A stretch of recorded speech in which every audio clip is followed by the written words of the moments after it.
Another year of blockbuster busting is almost over. And yet again, no Justice League movie.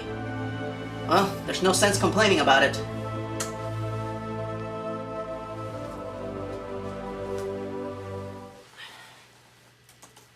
Hey guys, are you there? I'm here. Hi! I'm about to close out the season and I wanted to make sure and thank both of you for all your hard work this year. You're welcome, boss. Dr. Effect, great job with the caretaker.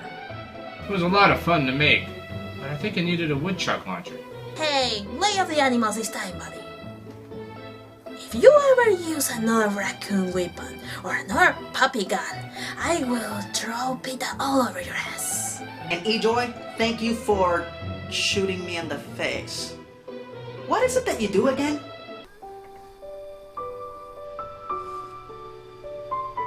Alright, enough with the face already. That's it, I'm signing off. I'll see you all next year. Say goodbye to Matcha Bunny too. Goodbye, Macho Bunny? And a kiss. I am not going to give your plush doll a kiss. Do it.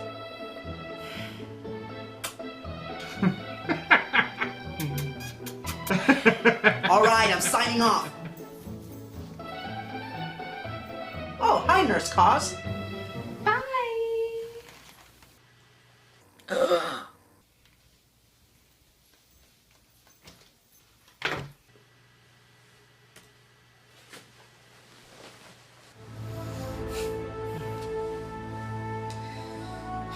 I guess they'll eventually make a Justice League movie. But since it more than likely will be made by the producers of that disappointing Man of Steel movie, I guess I should go ahead and give my 2 cents on the matter.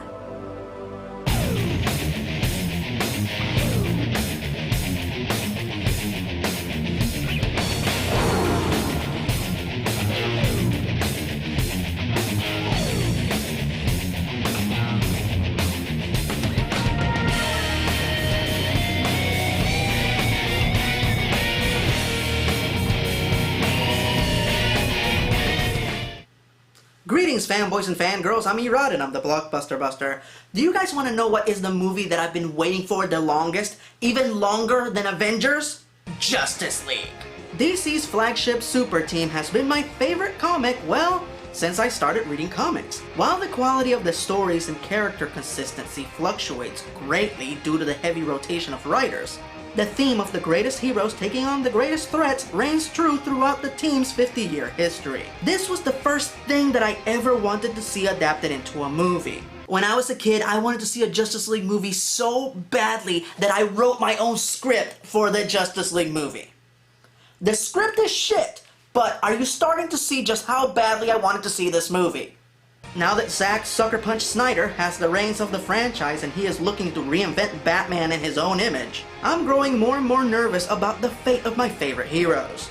So before they give my favorite comic book a silver screen makeover, I would like to share what I would like to see in such a film. But before I do so, let's have a quick honorable mention. Honorable mention. I don't know about you guys, but before I see a Justice League movie, I want to see a Wonder Woman movie. She's one of DC's big 3, and she's never had her own film. What gives? Superman had 6 movies, Batman has had 8, and Wonder Woman? Big fat goose egg. Just a few months ago, the president of DC Comics, Diane Neilson, was quoted as saying that making a Wonder Woman movie would be tricky. Now, I apologize if it sounds like I'm going out of my way to contradict her, but the fact of the matter is that her quote would hold more weight if DC Animated hadn't produced this! The Wonder Woman animated film is uncontestable proof that there is nothing supremely tricky about a Wonder Woman movie. Don't get me wrong, making movies is still hard work, but all I am saying is that all the ingredients of the Wonder Woman mythos are present here, and they in no way contradict each other or detract from the narrative. Simple formula. Gods and monsters from Greek mythology invade our world, and Wonder Woman saves our pathetic asses. The true complexity is in the characters and their interactions, which are handled magnificently well by Lauren Montgomery and her amazing cast and crew. There's a rumor going around that they plan to introduce Wonder Woman to film audiences in the Superman vs. Batman movie in a cameo. That's just fucking insulting.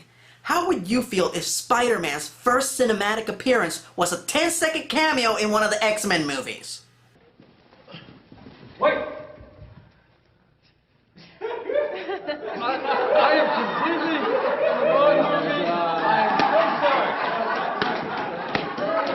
sorry. Point is, Warner Brothers, you have your template. Just make it bigger and in live action.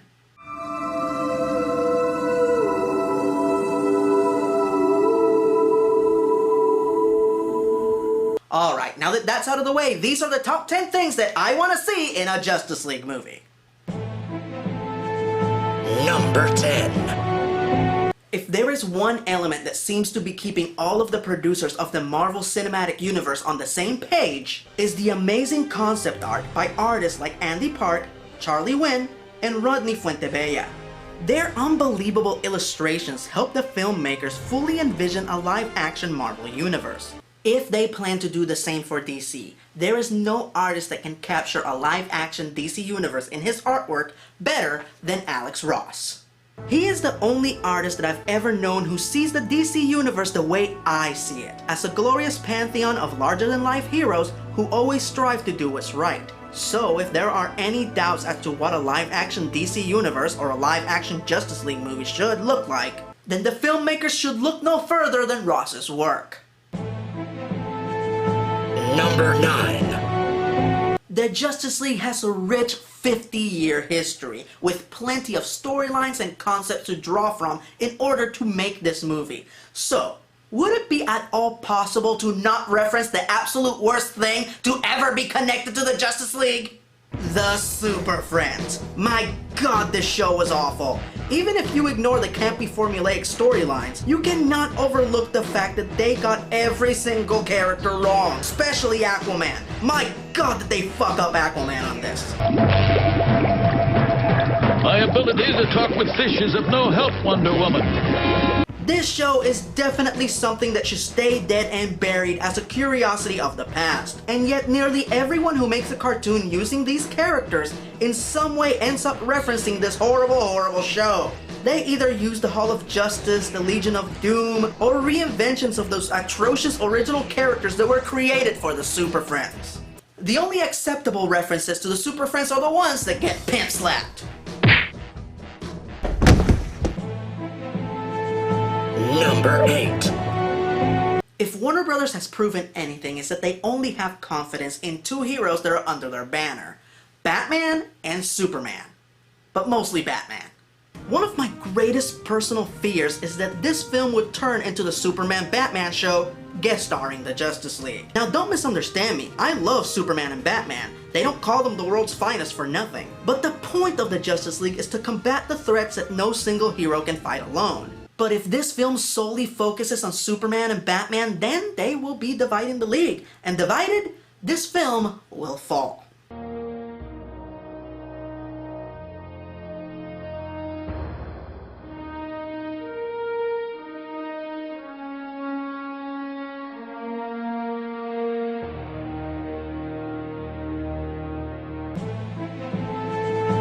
Number 7. Now, even though I just said that the film shouldn't just focus on Superman and Batman, there is an element that is very close to the world's finest that should be captured efficiently, and that is the Trinity. Back during the golden age of comics, all of Marvel's leading heroes were all men. Over at DC Comics, they decided to do things a little different, as one of their main heroes had powers that were as cool as Superman's and gadgets that were as cool as Batman's. And she could do everything the boys could do in high heels. High heels that fit. While Wanda's title had a rocky start, eventually she did catch up with the boys, and the Trinity was formed. The nucleus of the Justice League, the perfect combination of perspectives to lead DC's greatest fighting force. The brain, the ambassador, and the conscience. Equally as important as their roles within the League is their group dynamic. While Harry Potter fans praise the great unofficial sibling dynamic between Harry, Ron, and Hermione, the fact of the matter is that Trinity achieved such a dynamic long before the Wizarding 3. You still owe me a computer. Might take a while. Reporter's salary. Always has to have the last word. If the filmmakers fail to capture this very specific relationship, it'll be one of the biggest failures since Shyamalan failed to capture the group dynamic between Aang, Katara, and Sokka in that horrible Last Airbender movie. My jokes are way funnier than this. Number 6. If there is one atrocious trend that has emerged in the world of movies in the past decade that I hope to God this movie avoids, is that of the pointless peripheral characters. Mostly played by Nox, non-threatening adolescent white kids, or Shia LaBeouf. My God, I'm so glad Shia has moved on with his career. Alright, well, why am I concerned about this? It's not like the Justice League ever hung out with a pointless teenage character that brought nothing of value to their adventures. Well, the thing is, they did. And his name was Snapper Carr. My God, do I detest Snapper Carr. Snapper started out as nothing more than a surrogate character for young readers to relate to. Snapper was made an honorary member of the Justice League after he gave them vital information to help them defeat Staro, which is pretty ludicrous since technically it was info that the League would have eventually figured out on their own. After being made an honorary League member, for the most part Snapper just hung out and dished out badly written 60s slang all the while snapping his fingers. Riveting! Snapper is such a worthless character that in the cartoon, they even demoted him to an expositional reporter character. Good evening. This is Snapper Carr reporting. See? Pointless. So please, let's keep him out of the movie. Number 5. Earlier this year, a really horrible draft to the Justice League script got leaked onto the internet. And one of the things that was very much missing from this horrible script was the Magnificent Seven. The League represents the very best the DC Universe has to offer. Their greatest speedster, their greatest space hero, their greatest sea hero, their greatest warrior, their greatest vigilante, their most powerful superhero, and their oldest and most experienced hero of them all mentoring them, the Martian Manhunter. This was the lineup back when the Justice League first started, in Brave and the Bold number 28. And even though the roster has evolved and expanded, it always reverts back to the Seven. If the filmmakers leave any of these characters out of the movie, like the writers of that terrible script did, it will tell me 3 things right off the bat. Number 1, they don't understand the team dynamic of the Justice League. Number 2, they have no confidence in all 7 of these great characters. And number 3, they shouldn't be telling a Justice League story, because they obviously don't know dick about the Justice League. This is an emergency. We are with the Justice League. Sure, lady. So are they.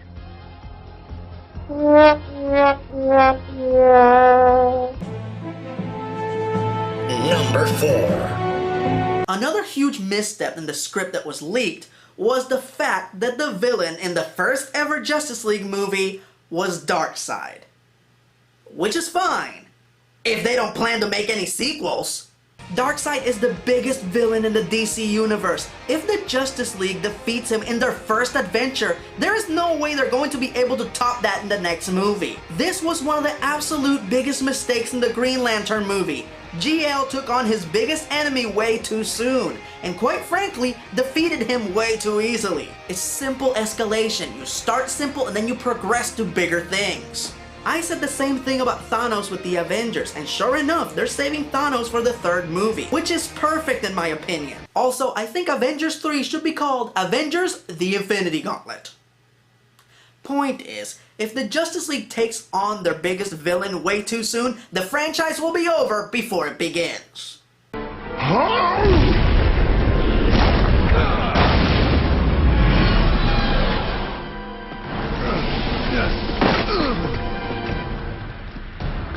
I must admit, that was exhilarating. Number 3. Now, if they are smart enough to save Darkseid for a later movie, who do I think should be the villain in the first Justice League movie? Staro the Conqueror. Now, I'm not just saying this because Staro was the villain in the League's first comic book appearance. I have 4 very practical reasons for this choice. Number 1, even though Staro is not the League's first nemesis, as JLA number 9 and 144 provide conflicting reports on the enemies the League faced during their initial formation, all hardcore fanboys like myself associates Staro with the League's beginning, meaning that if we see him as the villain in the first movie, not only will we subliminally link the film to the beginning of something great, but the promise of bigger things to come. If you don't believe that this subliminal connection can work, let me ask you this. Who was the villain in the first Avengers movie? And who was the villain in the first Avengers comic? There you go. Number 3, with 7 heroes sharing the spotlight, using Staro as the threat will leave more room for screen time and character development. Number 2, Justice League level threats are global, not local, and an all-powerful alien being that can possess everyone on the planet using its spores is the kind of challenge worthy of the League's first cinematic outing. And number 1, since Staro has the ability to possess others, that means that anyone can be the villain. And it also provides an acceptable avenue for the heroes to fight each other. How are you feeling, chum? A bit drained, but never better. Number 2. I'm gonna go ahead and say it. For this movie to succeed, it has to be bigger than Avengers. For the most part, Earth's mightiest are street-level heroes, only going on big otherworldly adventures during event comics. For the Justice League, every other storyline is like an event comic. Time travel, other dimensions, enormous space battles. Hell, in one of my favorite Grant Morrison storylines, the League fights an army of angels from heaven. Damn! So to put it plainly, they need to go bold or go home. Pretty bad odds. Yeah, they don't stand a chance. Number 1. If you enjoyed the Marvel movies of the late 90s and the early 2000s, most of the credit for that goes to Avi Arad, who has produced the majority of the Marvel movies and on many occasions played liaison between Marvel and the studios. Nowadays, the man overseeing the Marvel Cinematic Universe is Kevin Feige. So what I'm trying to say is that DC and Warner's needs somebody like these two gentlemen to oversee their projects and ensure the utmost quality. I don't know, somebody like the guys who made these? You know, someone like Bruce Timm, Paul Dini, Glenn Murakami, Eric Radomski, Alan Burnett, or James Tucker, to at least play the role of consultant. No one on this earth has more experience or a higher success rate at translating these characters to different medium than these men. They're working for the same company, and if they make a Justice League movie and they don't take their counsel into consideration, well... If we had a week, I couldn't list all the reasons that won't work. So those are the top 10 things that I want to see in a Justice League movie. If you disagree, feel free to say so in the comment section below. I'm especially interested to find out what you guys want to see in a Justice League movie. For now, it's time for me to rest. I'll be back in March with a hammer in hand and ready to bust. But don't fret, there will be plenty of Blockbuster Buster content to hold you over until then. As next month, my love for all things DC continues with DCember, as I take a look back at some more of my all-time favorite DC shows, which will be followed by even more honest reviews that all of you have been begging me for. So have a Merry Christmas, a Happy Hanukkah, a kick-ass Kwanzaa, and a Festivus for the rest of us. I'll see you next year. Until then, I'm Erod, and I'm the Blockbuster Buster.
If I could kill you in your sleep without killing myself, I would never lower myself to such theatrics. So sleep tight, Blockbuster Buster, and remember, when midnight flutters and daylight falls, death reminds us that darkness calls.